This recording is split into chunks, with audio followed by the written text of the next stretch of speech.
একটা বড় গাড়ির ড্রাইভার কতটা জঘন্য চিন্তা করে দেখেন যে সে নিজে ওই মানুষগুলোকে বের করে হাসপাতালে পাঠাইছে।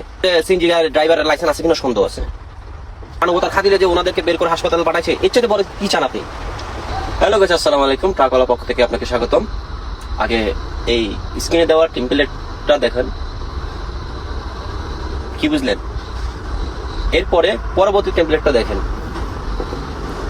কালকে দুপুর 2টার দিকে আমি ঢাকা থেকে আসতেছিলাম, একটা টেইলার আসতেছিল। কারণ সরাসরি না দেখলে কোনো ঘটনাই যাচাই করা সম্ভব নয়, তদন্ত অবশ্যই করা দরকার। তবে ঘটনাস্থলের ঘটনা যিনি দেখেন তাকে গুরুত্ব দেওয়া দরকার। যেমনটা কালকে দেখলাম, 2টা ট্রাক ডান লেনে চলতেছিল আর একটা টেইলার বাম লেনে চলতেছিল। তো ডান লেনে যে ট্রাক 2টা স্লো যাচ্ছিল, বাম লেনের ট্রেলারটা ওভারটেক করে ওদেরকে বাম লেন দিয়ে যাচ্ছিল। তো 2টা গাড়ি যাওয়ার পরও বাম সাইডে কিন্তু জায়গা স্পেস ভালো থাকে, যে একটা সিএনজি, অটো রিক্সা বা একটা 4 হুইলার গাড়ি, ছোট পিকআপ যেতে পারে। তো এখানে একটা সিএনজি যাচ্ছিল, হঠাৎ সিএনজিটা বাম লেনে যাচ্ছিল, ট্রাক 2টা ডান লেনে যাচ্ছিল, ট্রেলারটা মাঝ লেন দিয়ে যাচ্ছিল, 2টা সুন্দরভাবে যাচ্ছিল। অমনি হঠাৎ করে সিএনজি ডানে নিল। যে ডানে যে নিল, পিছনে কি আছে না আছে এটা দেখার দরকার ছিল না? অবশ্যই ছিল। তো সিএনজি ওলা হঠাৎ ডানের কেন মোচন নিল? তখন আপনারা জানেন সব প্রতিটা জেলায় ভারী বৃষ্টি হচ্ছে, টানা 2-3 দিন বৃষ্টি হচ্ছে আজকে দিনে রাতে মিলিয়ে। তো ডানে যখন নিল তখন ট্রেলার হার্ড ব্রেক করলো। আর আপনারা অনেকেই তো জানেন, যারা গাড়ি সম্বন্ধে আইডিয়া আছে তারা জানেন, একটা গাড়ি হার্ড ব্রেক মারলে বৃষ্টির মধ্যে গাড়ির চাকা স্লিপ করে। তো স্লিপ করলে গতি কমে না, গতি বেড়ে যায়। তখন হার্ড ব্রেক যখন করে তখন সিএনজিটা সংঘর্ষ হয়, সিএনজিকে নিয়ে গাড়িটা ঘুরে একটা পুকুরে পড়ে যায়। নিশ্চয় দেখা পড়ে যাওয়ার পরে, আর এখন বর্তমানে মনে করেন যে এমন পরিস্থিতি হয়েছে, বিপদে কারো কেউ এগিয়ে আসে না সহজে। আপনি যদি 50টা লোক থাকে, সেখান থেকে 2জন এগিয়ে আসছে আর 48 জন তাকিয়ে দেখতেছে, ভিডিও করতেছে, হ্যান ত্যান এগুলোই।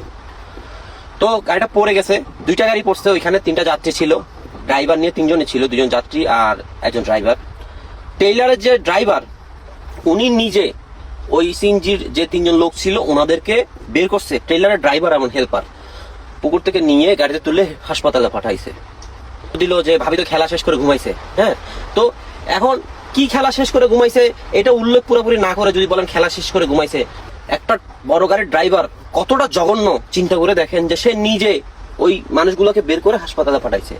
আর আমরা সুতরাং ছোট একটা বড় একটা ঘটনা হলেই বলি যে আসলে ট্রাক ড্রাইভার খাতো, খ্যান ত্যান আবি যাবি এগুলো বলে থাকি, স্বাভাবিক, উত্তেজিত হয়ে অনেক কিছু বলি। কিন্তু চিন্তা করেন যে ওখানে সাধারণ জনগণ ছিল, ড্রাইভার ছিল, হ্যাঁ, কে কতটুকু আগে আসছে?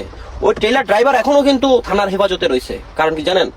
ওর কনফিডেন্স ছিল যে 2018 সালের আইন বাস্তবায়ন হচ্ছে, যে আমরা একটু সতর্ক হই।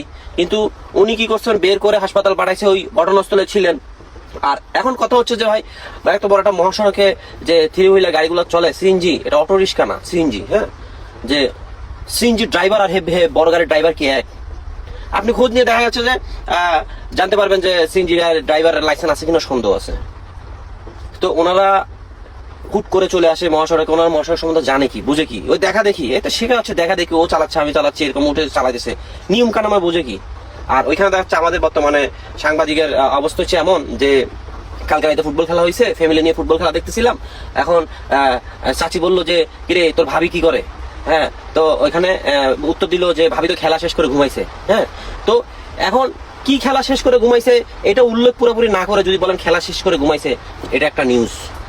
যে ফুটবল খেলা শেষ করে ঘুমাইছে, ওটা যদি না বলেন তাতে প্যাচ লাগবে কিনা? অবশ্যই লাগবে।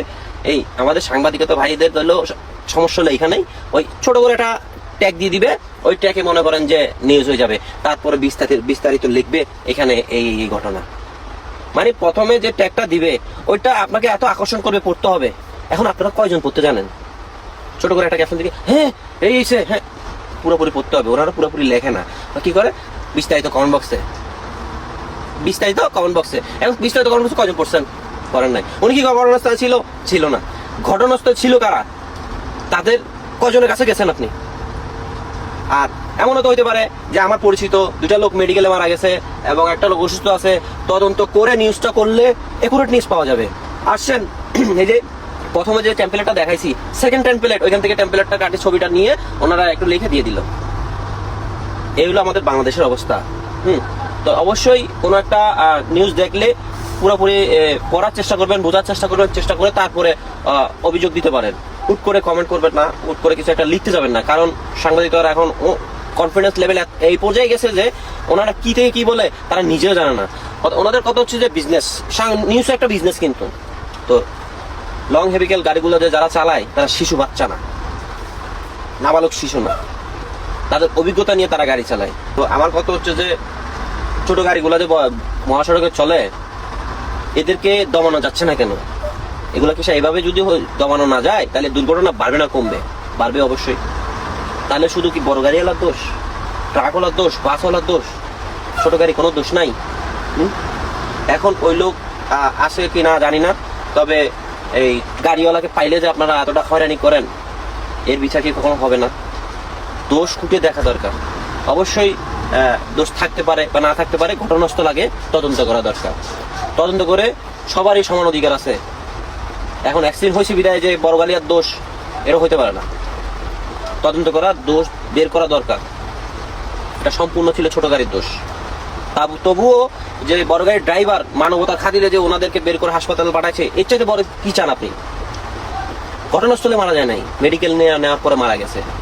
আর মেডিকেল জানেন যে মেডিকেল হাসপাতাল এগুলোতে ডাক্তাররাও চিকিৎসা দিন কতটুকু এগিয়ে আপনারা জানেন। আমরা বাংলাদেশিরা সব জায়গায় অবহেলিত, সব জায়গায়। আমাদের আইন আছে, আইনের বাস্তবায়ন নাই। আশা করি বুঝতে পারছেন। ধন্যবাদ।